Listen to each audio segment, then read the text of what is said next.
The land that would one day bear the name Egypt, Kemet, or the Black Land to its early inhabitants, rested in serene tranquility, its people leading simple lives in tune with the cycles of nature. Yet as the mighty Nile carved its path through the endless desert, an extraordinary transformation was on the horizon.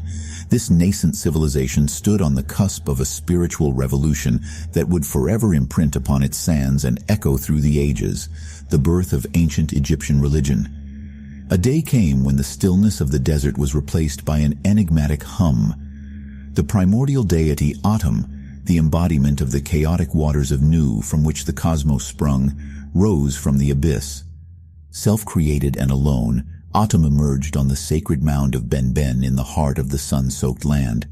As he stood resolute under the azure sky, his divine power resonated across the plains, awakening the mundane world to the presence of divinity. A beacon of creation, his very existence sparked curiosity, reverence, and eventually worship. From Atum came forth two deities, Shu, the god of air, and his sister Tefnut, the goddess of moisture. Together they embodied the life-sustaining elements of wind and water, and their presence became interwoven into the tapestry of Kemet. As Tefnut's life-giving dew kissed the fertile earth each morning, Shu's gentle breezes caressed the river valley, whispering tales of divine creation and celestial lineage. Shu and Tefnut bore two offspring, Geb and Nut, who personified earth and sky respectively. Their kinship was the epitome of the cosmos, as perceived by the people of Kemet, with the sky goddess Nut, arching protectively over her brother Geb, the earth god. Their divine union bore witness to the birth of key figures in the pantheon of gods, Osiris, Isis, Seth, and Nephthys. Each played pivotal roles in the grand narrative of divine power, treachery, and redemption that would ensue. Osiris, the benevolent god of fertility and rebirth, heralded a new epoch of agriculture and abundance in Kemet.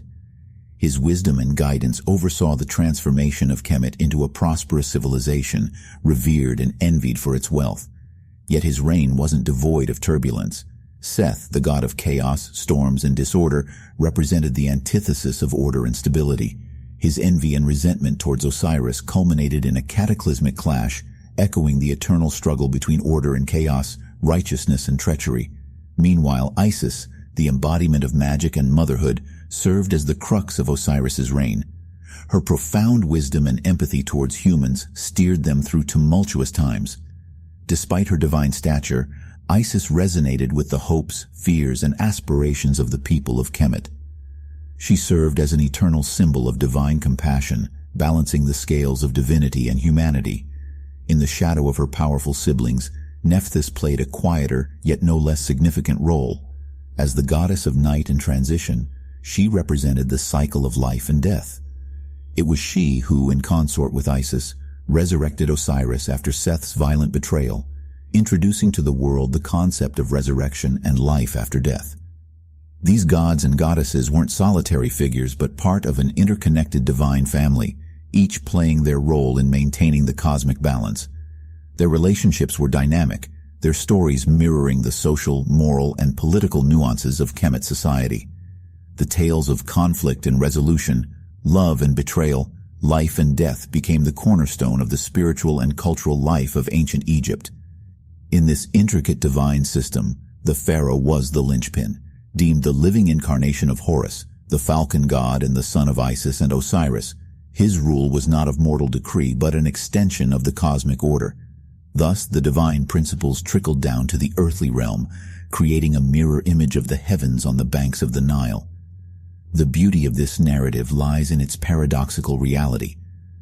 While we recount it as a tale spun around celestial beings and cosmic principles, for the ancient Egyptians, it was an existential truth. These narratives formed the basis of their worldview, shaping their understanding of the natural world, societal order, and their place in the cosmos.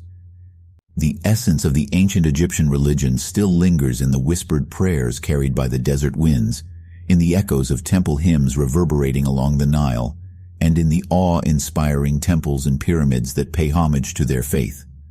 This divine saga of Egypt is a legacy of humanity's eternal quest for understanding and the desire to find reflections of the heavens in the sands of the Nile.